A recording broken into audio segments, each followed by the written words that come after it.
혹시 API에서 데이터 요청했는데 딱 하나만 필요한데 막 관련 없는 정보까지 한가득 받아서 좀 답답했던 경험 다들 있으시죠? 오늘은 바로 그 문제를 해결하기 위해 등장한 기술, GraphQL에 대해 한번 제대로 알아보려고 합니다. API랑 대화하는 완전히 새로운 방식이라고 할 수 있죠. 네, 바로 이런 상황이에요. 나는 그냥 사용자 이름 하나가 필요한 건데 API가 사용자의 주소, 최근 구매 내역, 친구 목록까지 이걸 다 보내주는 거죠. 개발자들은 이걸 오버패칭이라고 부르는데요. 이게 은근히 앱 속도를 갉아먹는 주범 중 하나거든요. 근데 반대 상황은 더 골치 아플 때도 있어요. 예를 들어, 사용자 프로필 화면 하나를 보여주려고 사용자 정보 가져오는 API, 그 사람이 쓴 글 목록 가져오는 API, 댓글 개수 세는 API, 이걸 각각 다 호출해야 하는 거죠. 이걸 언더패칭이라고 하는데요.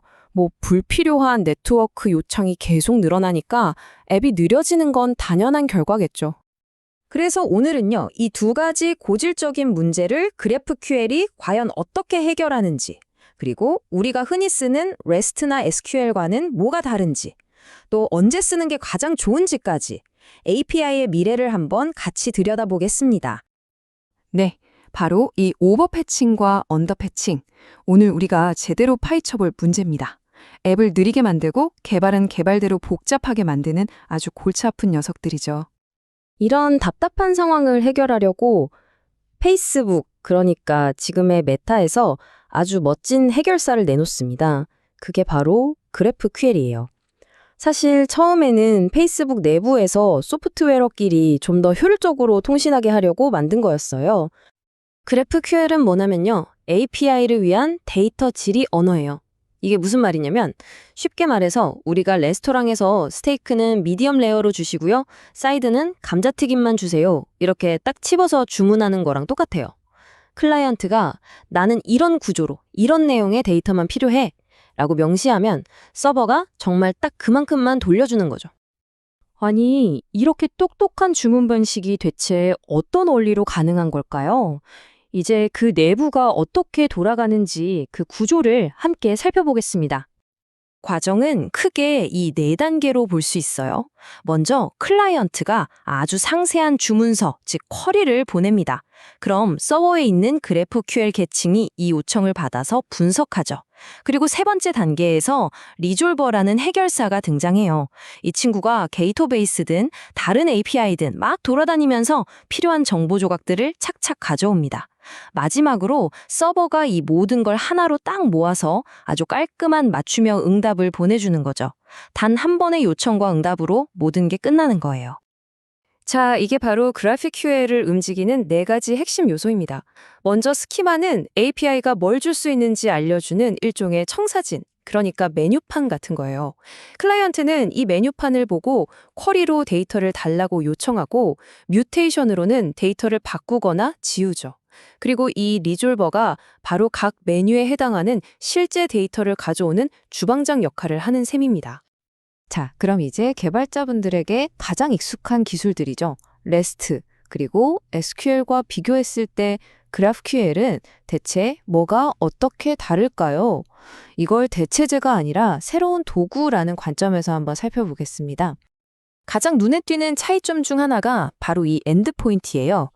REST API는 보통 users, posts처럼 기능별로 여러 개의 주소를 쓰잖아요. 그런데 GraphQL은 보통 이 GraphL이라는 단 하나의 창구만 사용합니다. 그러니까 모든 종류의 데이터 요청이 이 문 하나로 다 통하는 거죠. 사실 둘 중에 어느 한쪽이 무조건 좋다고 말할 수는 없어요. 이건 정말 트레이드오프 관계거든요. GraphQL은 클라이언트 입장에선 정말 효율적인데 그만큼 백엔드에서 해줘야 할 일이 많아져요. 반면에 REST는 구조가 단순하고 캐싱이 쉽다는 아주 강력한 장점이 있지만 아까 말씀드린 오버패칭 같은 문제가 생길 수 있고요. 결국 우리 프로젝트 성격에 맞는 도구를 잘 고르는 게 제일 중요합니다. SQL이랑도 헷갈리기 쉬운데 이건 활동하는 무대 자체가 완전히 달라요. 비유하자면 SQL이 창고 안에서 물건, 즉 데이터를 정리하고 찾아다니는 내부 직원의 언어라면 GraphQL은 창고 밖의 고객, 즉 클라이언트가 원하는 물건을 콕 집어서 주문하는 언어라고 할 수 있습니다. 자, 그런데 이렇게 좋아 보이는 GraphQL도 만병통치약은 아니에요. 어떤 상황에서는 오히려 독이 될 수도 있거든요. 이제 GraphQL을 도입하기 전에 반드시 생각해봐야 할 단점들을 한번 짚어보겠습니다. 가장 큰 허들은 역시 백엔드의 복잡성이 드러난다는 점이에요. 모든 데이터 필드마다 개발자가 직접 리졸버라는 걸 만들어줘야 하거든요. 또 모든 요청이 단 하나의 엔드포인트로만 오다 보니까 REST처럼 URL 기반으로 간단하게 HTTP 캐싱을 적용하기가 좀 까다로워서 성능 문제를 겪을 수도 있습니다.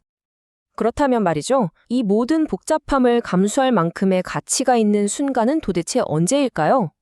어떤 상황에서 GraphQL이 진짜 자기 힘을 발휘하는지 한번 알아보죠. GraphQL은요, 특히 시스템이 복잡할 때 그 진가를 발휘합니다. 예를 들어서 여러 마이크로 서비스에서 데이터를 막 조합해서 써야 할 때 있죠. 이럴 때 REST를 쓴다면 API를 여러 번 호출해야겠지만 GraphQL은 단 한 방에 끝낼 수 있어요. 그리고 웹, iOS, 안드로이드처럼 클라이언트마다 필요한 데이터의 모양이 제각각일 때도 정말 유용합니다. 자, 지금까지 GraphQL이 어떻게 돌아가는지, 장단점은 뭔지, 그리고 REST나 SQL과는 어떻게 다른지 쭉 살펴봤습니다. 이제 이 모든 걸 종합해서 GraphQL이 앞으로 API의 미래에 어떤 의미를 갖게 될지 한번 생각해 보겠습니다. 결국 우리가 꼭 기억해야 할 건 바로 이겁니다. GraphQL은 REST를 없애기 위해 나온 기술이 아니에요. 개발자의 도구 상자에 새로 추가된 아주 강력한 연장인 거죠. 지금 내가 해결하려는 문제가 뭔지 정확히 파악하고 거기에 가장 잘 맞는 도구를 선택하는 지혜가 필요한 시대입니다. 마지막으로 이 질문을 한번 던져보고 싶네요.